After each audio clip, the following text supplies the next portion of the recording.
my Gen Pop fam, if I seem to be missing in action and on hiatus right now, it's only because I'm making history on TikTok right now. Numbers that I'm doing over there, redonkulous.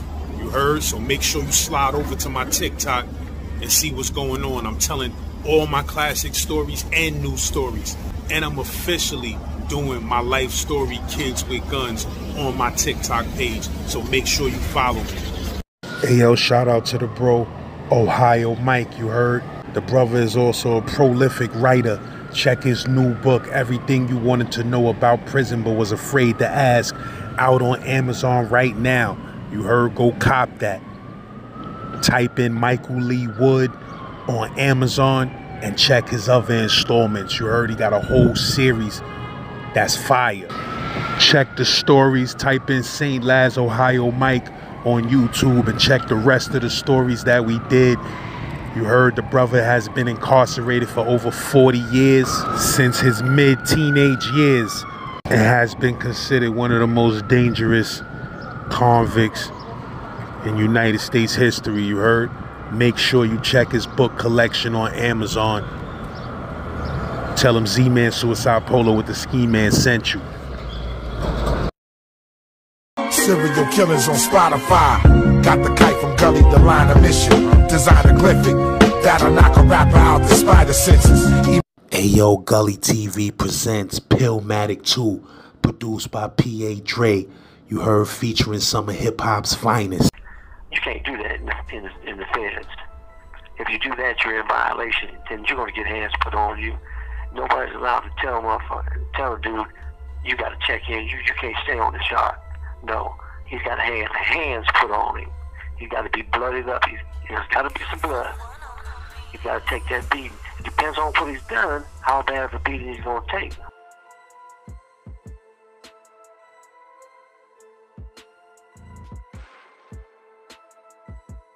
So you said you was locked up with that dude from the Dixie Mafia?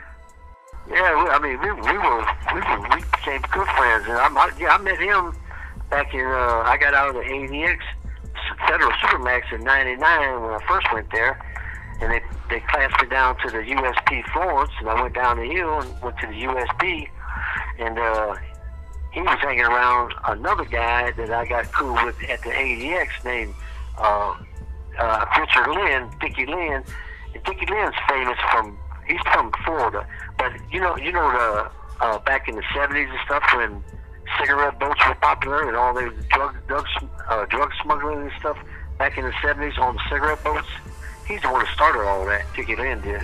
Yeah, well, I met Dickie Lynn first in the ADX, and we did 4 years around each other, and then he left before I did and went down to USP Florence down the hill, and then I got out maybe about 6 months after him and went to USP Florence myself. So when I go down there, I meet him on the yard and everything. We're kicking and stuff. But he's selling with Kirksey Nicks. They call him Junior. And he's one of the original members of the Dixie Mafia. And they call him Junior because he's after his father. His mother and father are both high-powered attorneys. And so me and him got real cool and everything. And as a matter of fact, if you want, you can text Dave and tell him that I said it was okay for him to send you a copy of the picture of. He's got a picture with me and Kirksey Nicks in it together on the yard back in 1999 at Florence. In the background is Pikes Peak, the mountain Pikes Peak. But anyway, you can get that and show it to your viewers if you want. But anyway, so me and him get real cool on the yard, and we walk and talk, and we're sharing and stuff. And he's telling me about his history because at first he told me about this book. They did a book on him called Mississippi Mud about his history. It was an unauthorized biography on it, and they talk about him being a member of it. But anyway, they control Biloxi, Mississippi. He's still a living legend down in that area even today, even after all these decades. And him and his buddies, the Dixie Mafia, they were controlling the the prostitution, the illegal gambling there. Well, they had this councilwoman that was putting pressure on shutting down the prostitution and the illegal gambling. And so Kirksey and his guys went to her, tried to bribe her into taking a nice little piece of cash to, get out of the way. But she wouldn't do it. So they went to her house and killed her. Killed her and killed her. She was married to a judge. And so they went into the house, killed her judge, husband. And ended up getting convicted on that one. But even before that, you've heard the movie, the 70s movie, the original one, Walking Tall. Well, that's based on Kirksey Nicks, the Dixie Mafia, the illegal gambling and the prostitution and that setting. Well, if anybody is old enough to remember that movie, there was a car chase. They were chasing Pucer, the sheriff, in his squad car, and he had his wife with him. And they were shooting up the car and everything like that. They didn't kill him, but they killed his wife. And actually, I was talking to Junior, well, Kirksey Nicks, we called him Junior. I was talking to Junior one day, and he was telling me, yeah, man, after the sheriff, he was going around, he found out the other two guys were in the car with him, and then he was going around, and he killed each one of them. He tracked them down and killed them. He said, only reason I'm alive right now is because I was in prison. He couldn't get a hold of me. And then the sheriff, this Pucer, he ended up dying in a car crash in 1975. And then there's another little thing that Kirksey told me. He said, "Oh yeah, man, they were robbing these high-end warehouses." And he said, we went into this one, and we didn't know there was a armed security guard in there. So he gets shot. Kirksey gets shot in the stomach, and his dudes, they don't leave him behind. They take him with them, take him to the airport, and one of his guys could fly. They put him on a Cessna and flew him to another state. I think they flew him to, Louisiana. I ain't for sure, but I think Louisiana. And they went to a house of a doctor, one of the veterinarian doctors, and pulled a gun on him and his wife and stuff. But anyway, they made him operate on Kirksey and pull that bullet out of him, sew him up. And so he gets convicted of, and he goes to Angola. While he's in Angola, he devises a way to make some money. So he gets a whole bunch of these guys in prison and says, look, I'm going to do something that all you guys can make some money. So what he does is starts this Lonely Heart scam. And he literally made $1 million off of Lonely Heart scams on the phone until the administration finally busted him with the complaints and everything that were going on. And then they don't know what to do with him. They give him to the feds, so he's been in the feds all that time. His health is deteriorating now. He's in Springfield in Missouri at the Federal Medical Facility. I can tell you for a fact that he just, not just, maybe less than a year ago, just put in for a compassionate release because of his health, and they turned him down. He's never going to get out anyway. He's going to die in prison just because of killing the judge and the councilwoman. Yeah, that's crazy. How was he in jail? Like, how was he in prison when you met him? The dude he's one of the most articulate dudes that I've ever met in my life. I mean, the dude is smart. He's real good at the law. He helps a lot of guys in prison that have issues and stuff, legal issues and stuff like that. And he'll take some cases, what lawyers on the streets would call pro bono, they ain't got no money or nothing like that. But he'll help them out. And he worked up in the law library, and he's always into the law.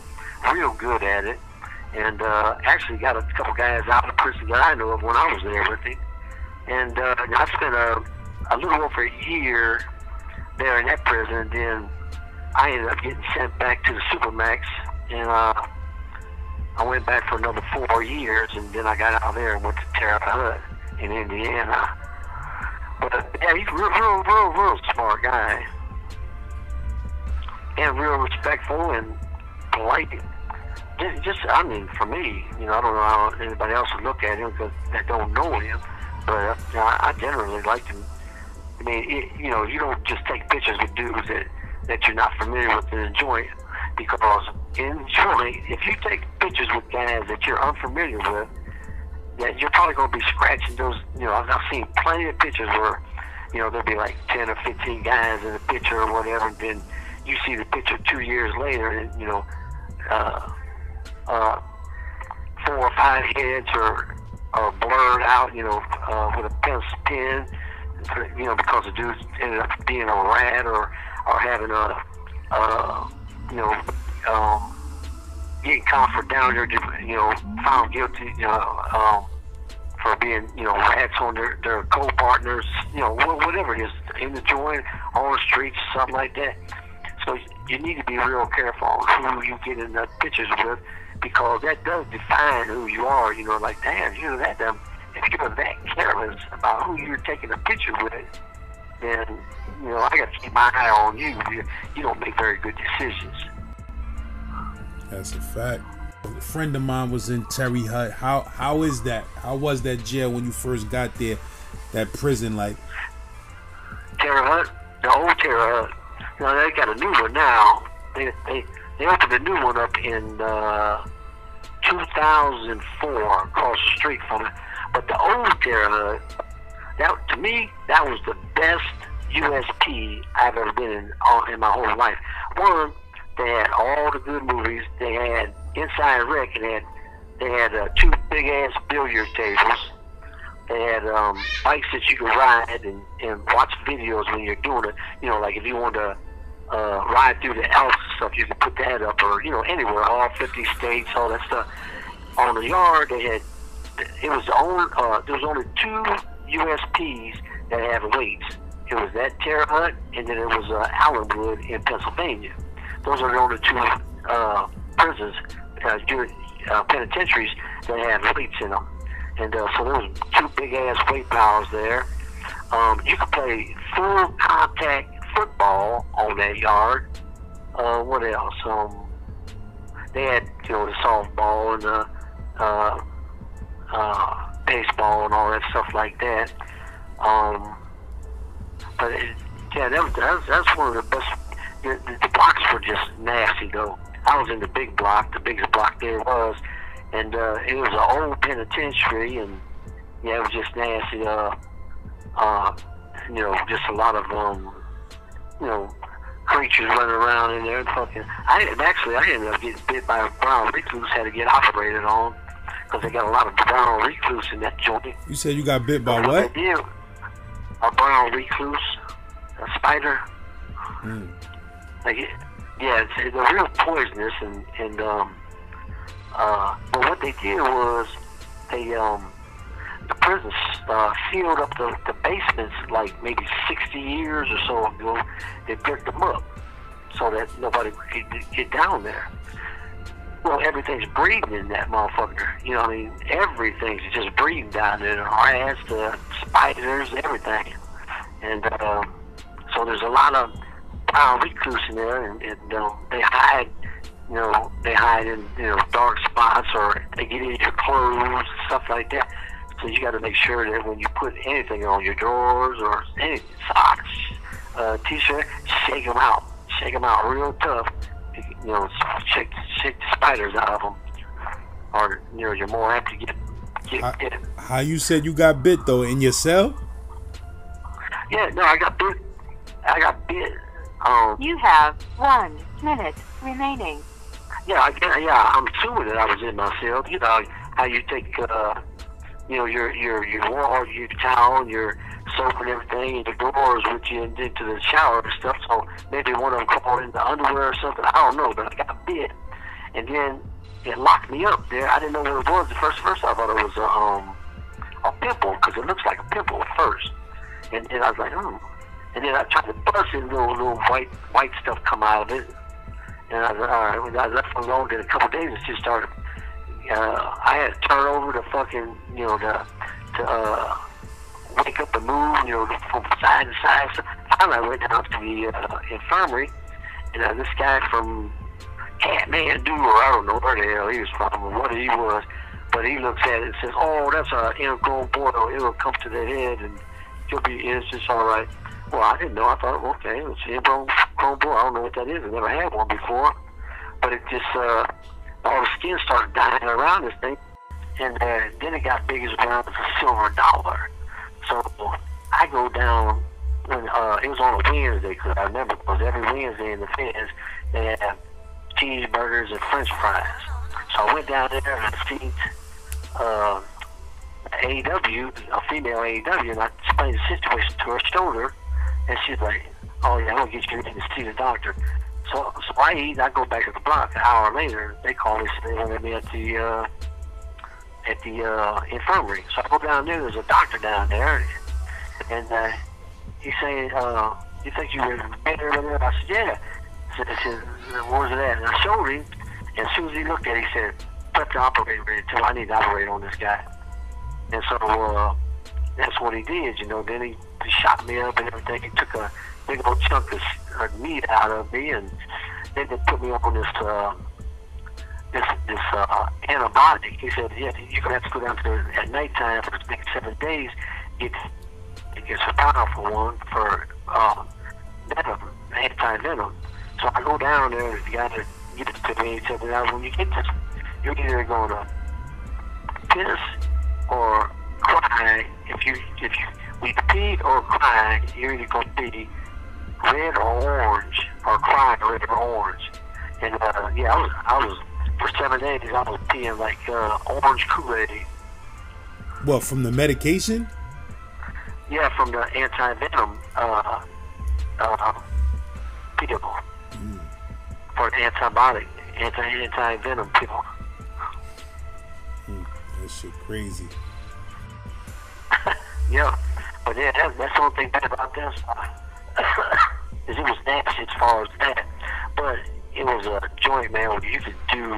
There was a lot of stuff to do. Oh, I forgot to tell you that they also had an 18-hole putt course. That's I crazy. forgot about that. And is a max? Yeah, it's a max too. It's a max. Now it's like an FCI. It's down below a max because they built another USP across the street. That's where they keep Death Row at.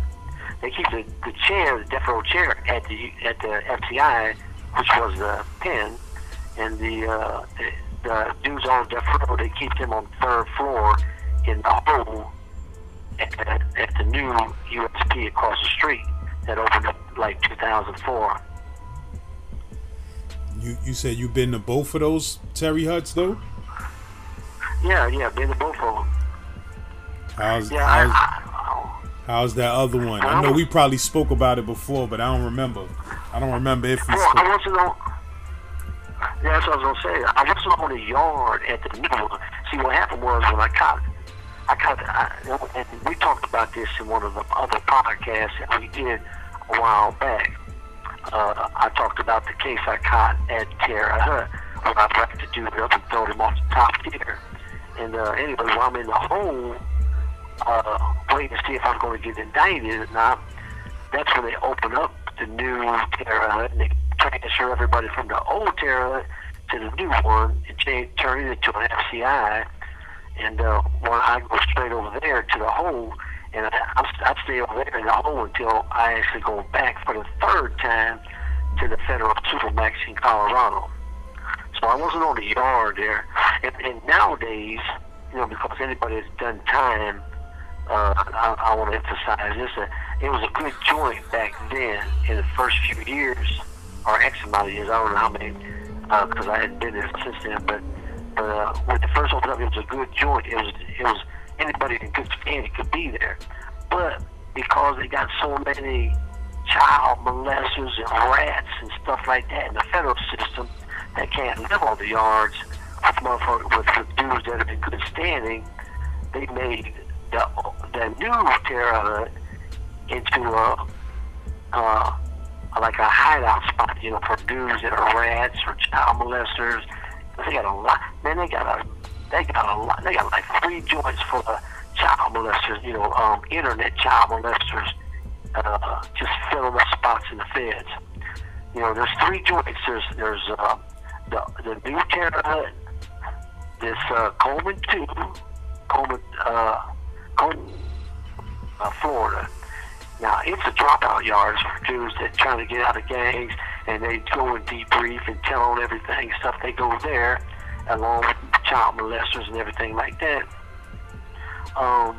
So that's another joint, and the one in Arizona. There's a USB in Arizona that houses all them, and mostly it's got a lot of homosexuals in Arizona, because in the penitentiaries, you know, most guys don't let the homosexuals stay on the yard. They have to go and live in their own joint, pretty much. You know, you'll find a couple here and there, but overall they go gravitate toward one joint, and that's in Arizona. So, like, there's like 13, 16 USPs, and 3 of them are spots that you don't want to go to: Arizona, the new Terror Hut, and Coleman 2. Those are all. If you go there, you actually go there and hit the yard, your career is over with. You'll never be able to live on another yard where dudes are walking around in good standing.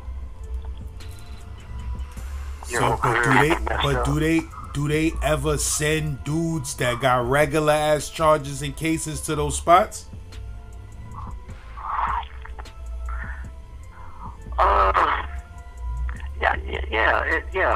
Dudes, they know what they're doing. I mean, the feds got that shit down to a science. They know what they're doing, and they do say, but listen, it doesn't matter. Even though, look, you can come from the county jail and they can send you to one of those spots. Now, when you go there, if you're in the hole, I guarantee you, 100%, when you're in the hole, dudes are going and dudes are going to ask you, because everybody wants to know who everybody else is. And if you say, yeah, I just come from the county jail, you know, this, that, the dudes go back there, there's going to be a bunch of, at least, a bunch of guys, I can't really know the number. There's going to be a bunch of guys that got sent there that refused the yard because they know if they go out to that yard, that their career is over with. And so they're going to ask you, where are you from? And you're like, oh, I just come from the county jail. So, and what you in for? And if he, you know, tells them something that they might believe, you know, I'm in here for murder or armed robbery or whatever the case may be, they're going to tell him, dude, if you plan on being in, you know, unless you're hide out or check in or something like that, unless you did something messed up, you don't want to go on this yard. They're going to explain it to him. And so he's got an opportunity to turn that down to go on the yard. So, no, I ain't going out there. I don't give a damn what you do. And they'll end up transferring him out to another prison. If he goes out there after he's got that heads up, his career is over with even before it starts. Because when he goes to another yard and he thinks that he's sneaking in, which he's not going to sneak in because everybody knows everything, just through all the emails and everybody being transferred, you know, everybody, they run Con Air all day, every day. You know, 5 days a week, Con Air's in the air, transferring people all over the country from West Coast to the East Coast. And so dudes are going to know if you went out there, and dudes say, oh yeah, that dude's coming up. Oh yeah, he went out to the yard over there at Coleman 2. And then as soon as he comes, they're going to be waiting on him. You know, 2 dudes are going to be waiting on him in the block. And before he gets a chance to sit his bedroll down, they're going to put hands on him. And the rule is, nobody's allowed to leave the yard unless you bloody him up. That's the rule. You have to take that beating. Like, for example, like, you can't tell a motherfucker, like, you can't, like, you know, in the States, you know, like, you might tell a dude, man, you need to check your ass in. You need to get off this yard. You can't do that in the feds. If you do that, you're in violation. Then you're going to get hands put on you. Nobody's allowed to tell a dude, you got to check in. You can't stay on the shot. No, he's got to have hands put on him. He's got to be blooded up. There's got to be some blood. You've got to take that beating. It depends on what he's done, how bad of a beating he's going to take. And then you got your knife hands waiting on in the wings, because everybody's got to put their work in on the yards. So, you might be called after you've been there, I don't know, a couple months, 6 months, a year. Something to do say, hey, it's time for you to put your work in. You are going to take care of this, that dude right there. And he just needs way. And dudes go take care of their business. And then you got your knife hands that are saved for more serious stuff. If something comes up that the dude needs to get poked a few times or even killed, then they're called the knife hands. And then he might been, the knife hands might have been waiting in the wings like years, like a couple years or whatever. And then when you call them up, say, hey, listen, we got this dude right here. He's a child molester. He snuck on the yard, and he thinks he's getting something over, and this is what needs to be done to him. And then them dudes will just strap on down and go take care of business. That's how the feds work. Let me ask you though, did you ever see dudes come try to put hands on a dude that was not supposed to be on the yard, and they ended up getting fucked up? Yes, I have. Yes, I have. Yep. And yeah. Because dudes set the wrong guys at a guy. But yeah, when you're saying that, it reminds me when I was out in Victorville in California. It's about 80 miles out of LA. It's on the high desert out there, and this one guy he just needed touched up and sent on his way. He didn't do anything that was in violation. Like when I say that you're no longer welcome on this yard, so we're going to beat you off of it. Hopefully you learn from the mistakes you made. The next yard you go to, you don't make the same mistakes, and you're all right. Your career is not over with. It's just you can't live on this yard. Well, I remember they sent these two guys on this one dude. This dude, when they attacked him, he ended up getting out on them dudes and started piecing them up. He could fight. Apparently, he could box real good. I mean, he could take care of his business and started piecing them up. And but like anything, he ended up getting out on them dudes and dropped one of them. But anytime you're like that, you always have backup and everything like that. Dudes always put the backup for that things don't go terribly wrong. And there's always other dudes that's just waiting in the wings. And if they see that things are turning bad, then they jump into it and take care of business. That's just like it doesn't matter how big you are, you're going down. If you've done something messed up, or if you've told on somebody, or you've worked with administrations, or you got a downward departure. That means if you've told on your crime partners to get a lesser sentence, they're going to find out. And when they find out, you're going to get hurt. And I've seen some pretty big guys that turned out to be, messed up dudes. And instead of putting 2 guys on, put 4 or 6 guys on them. Just take them down. You'll have 2 dudes just grab them by their legs and wrap them up. So no matter how big you are, you have 1 minute remaining. They got to put 50 guys on you. That's what's going to happen.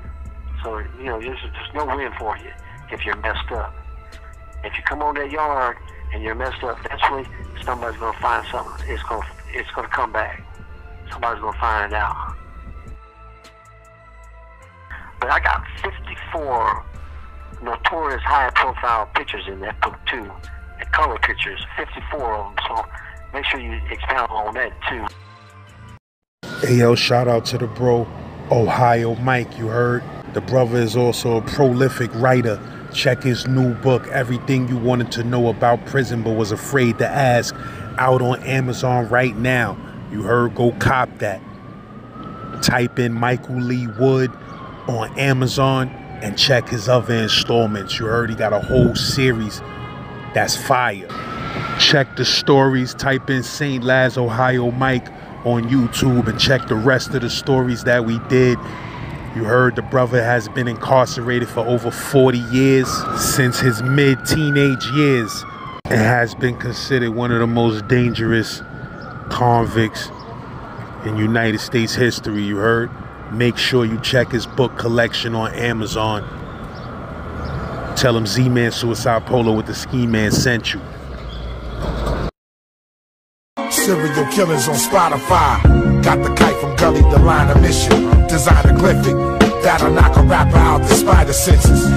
Ayo, Gully TV presents Pillmatic 2, produced by P.A. Dre. You heard? Featuring some of hip-hop's finest.